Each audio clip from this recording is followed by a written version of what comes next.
stand for detentions. I'm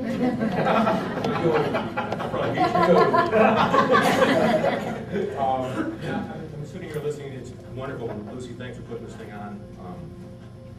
From Wendy talking about education to Ann talking about family, Tommy talking about being on Andrews and having really Aji and Harriet or Donna Riccio as a role model for his kids. I'm actually fortunate that when I'm living outside of Atlanta, I probably have closest to that in the 21st century today. I'm very fortunate where when my kids were younger, it was a lot of our neighbors would watch all the kids. It was much of what we had. And I remember growing up here in West Hartford, many could probably maybe feel the same.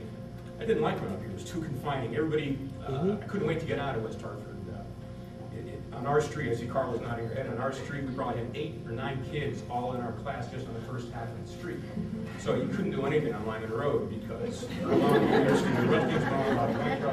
so we couldn't wait to get out. We get out, and lo and behold, we're grown up, we get married, we have kids, and all of a sudden realize the responsibilities that we as parents have.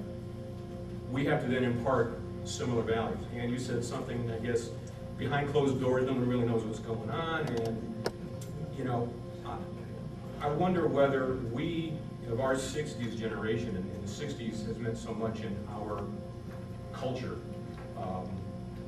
especially the year of 68. I mean, there's something, Amy, I think you said Bobby Kennedy and Martin Luther King in terms of what happened. So we have a lot of history with our class, but one thing I wonder whether if you grew up in a strict environment, you were more liberal with your children, or conversely, if you grew up in a liberal or loose environment, you're more strict with your children. And I wonder, and I don't know if you're saying it in the conversation, but there's almost like a pendulum.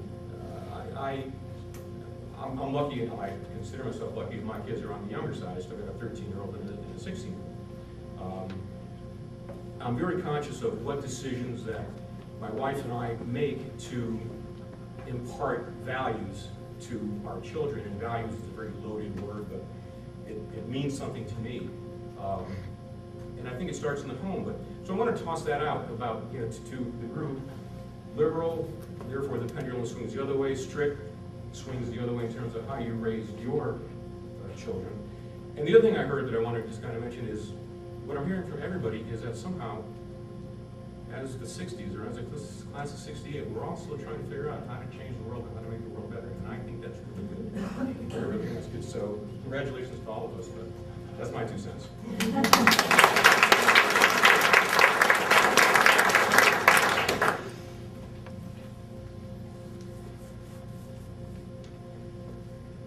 This is kind of like a Baptist meeting. It's okay to be silent. Not a Baptist.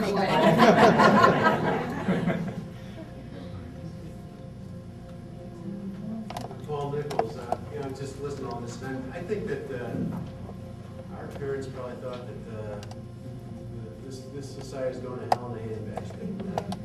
They were probably right, but we're thinking about it again now with this new generation coming through. So I think there is a cycle there. And the other thing is, there are a lot of good stories that people just don't hear about.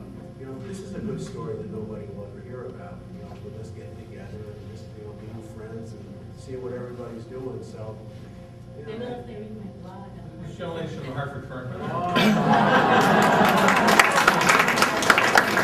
Electronics, It's already out there. I'm sorry. Actually,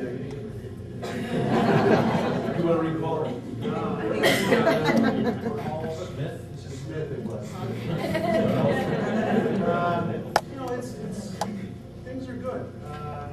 And I think that everybody sort of feels that way this weekend. It's fun to get back and see everybody like that. So the important thing is to keep on doing the good things and don't sell yourself short. Right on.